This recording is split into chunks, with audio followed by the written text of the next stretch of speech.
Bienvenue sur Eudine Story. Aujourd'hui, nouvelle critique sur la chaîne avec le film d'animation Moi Moche et Méchant 4, sorti au cinéma le 10 juillet, qui va nous raconter l'histoire de Gru, Lucie et les filles, Margot, Edith et Agnès, qui accueillent le petit dernier de la famille, Gru Junior, qui semble n'avoir qu'une passion, faire tourner son père en bourrique. Mais Gru est confronté à un nouvel ennemi, Maxime le Mâle, qui avec l'aide de sa petite amie, la fatale Valentina, va obliger toute la famille à fuir. Je commencerai par le fait que c'est déjà le 4e opus et qu'on sent quand même que c'est une saga qui commence à s'essouffler et qui a du mal à se renouveler. J'avais déjà eu beaucoup de mal avec Moi Moche et Méchant 3, que j'avais trouvé un petit peu trop facile, le fait d'amener justement à Gru un frère. Chose qui est un peu débile, notamment quand on parle de famille dans le 2e opus, etc.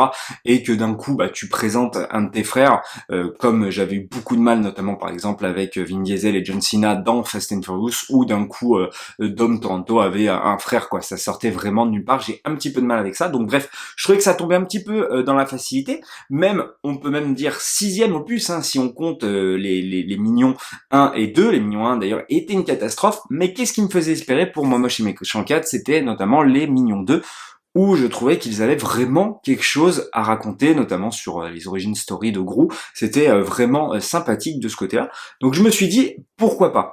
On sent que c'est un film quand même très enfantin, Moi Moche et Méchant 4, notamment quand on a eu en film d'animation dans la même année Vice Versa 2, hein, qui est un film avec une relecture pour adultes assez forte et puissante. Même si certes, il aborde des thématiques assez forte, on va dire, notamment le fait de faire le deuil de sa maison, le déménagement, voilà, pour un enfant qui va être brut, de devoir partir comme ça du jour au lendemain et de devoir quitter le cocon familial, mais c'est tellement léger, c'est tellement fait avec tellement de légèreté que voilà, ça prend très très peu de place dans le film. Voilà, c'est un film d'animation qui se regarde bien une fois. Est-ce que ça vaut le coup une deuxième fois? J'en suis pas sûr, enfin voilà, c'est vraiment un film où on va rigoler, on va passer un bon moment devant, il n'y a pas de problème, l'animation est très bien faite. D'ailleurs, les réalisateurs sont Patrick Delage, dont c'est sa première réalisation en termes de réalisateur. Il avait déjà participé à d'autres projets du studio Illumination, mais jamais en tant que réalisateur. Et bien sûr, il est associé à Chris Renaud, qui lui, pour le coup, a pratiquement tout réalisé, hein, c'est-à-dire du premier Moi Moche et Méchant au film Comme des Bêtes notamment. Donc voilà, c'est quelqu'un quand même qui gère le projet et qui était pas sur Moi Moche et Méchant 3, et je trouve que justement on apporte un petit quelque chose de plutôt sympathique. Donc voilà, là il y a déjà le thème du déménagement, mais comme je disais, c'est très léger. Même les enfants finalement de Gru, on les voit très peu, et on les voit très peu subir ce déménagement, voilà, à part peut-être la plus petite qui se sépare de sa brebis et qui va vouloir la retrouver plus tard. Enfin, ça c'est abordé de manière très très légère, je trouve.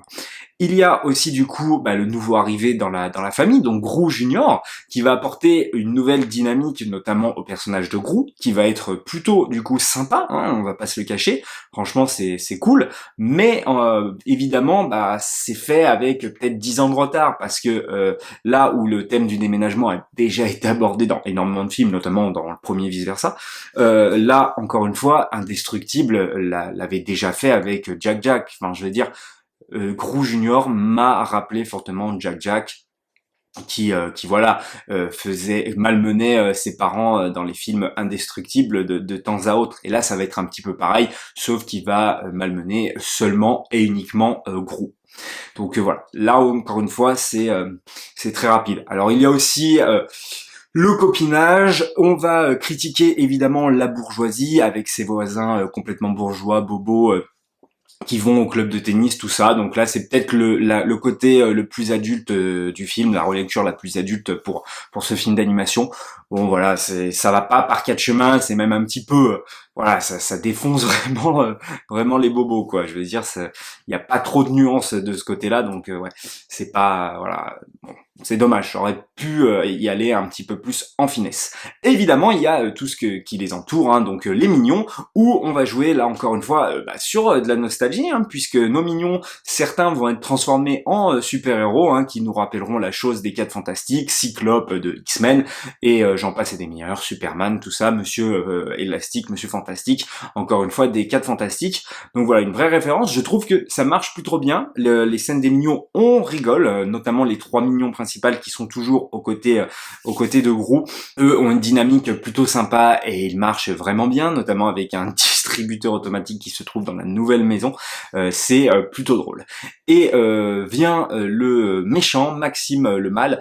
Et là encore une fois, on joue la carte, je trouve, de la facilité pour intégrer un nouveau méchant dans cet univers-là. Donc Maxime le Mal, où on va revenir sur l'adolescence, hein, donc le lycée du coup de Gru, où il s'était fait cet ennemi du coup Maxime le Mal, qui est un homme cafard, enfin en tout cas il a trouvé un moyen de devenir un homme cafard, et donc il va vouloir se venger de Gru en voulant capturer Gru Junior. Donc voilà, c'est des choses qu'on a déjà vues finalement, c'est peut-être la carte de la facilité en plus pour intégrer un méchant qui serait vraiment le plus grand ennemi de Gru, voilà, et puis tu l'intègres d'une manière où il l'a connu avant, puis tu vois Gru au lycée, tu vois son lycée qui est clairement la Transylvanie, hein, voilà, qui est plutôt pas mal là aussi. Donc il y a des bonnes scènes d'animation, des bonnes scènes d'action. Le film quand même passe d'une traite, on va pas se le cacher, on rigole, mais voilà, c'est encore une fois très enfantin. On passe un bon moment, on n'a pas forcément envie de le revoir à la fin du film, mais on passe un bon moment, je trouve, en famille, voilà. Et puis, tu rigoles à certains moments, mais tu sens quand même un film, je trouve, qui s'essouffle et qui manque vraiment d'inspiration. C'est pareil.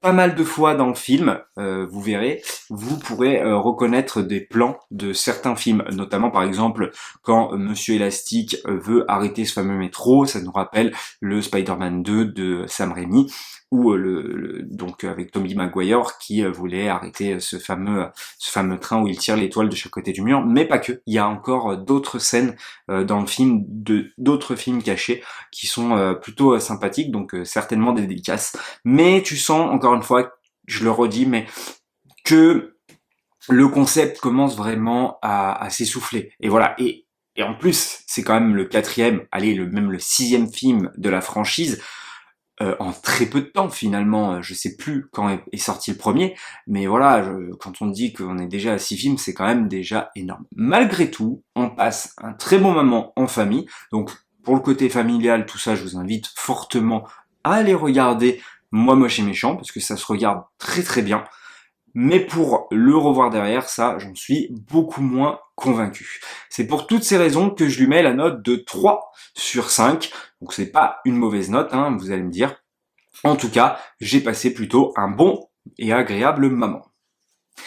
Et bien sûr, comme d'habitude, likez, partagez et abonnez-vous. Et puis on se dit à la prochaine pour une prochaine histoire. Oh, strudel!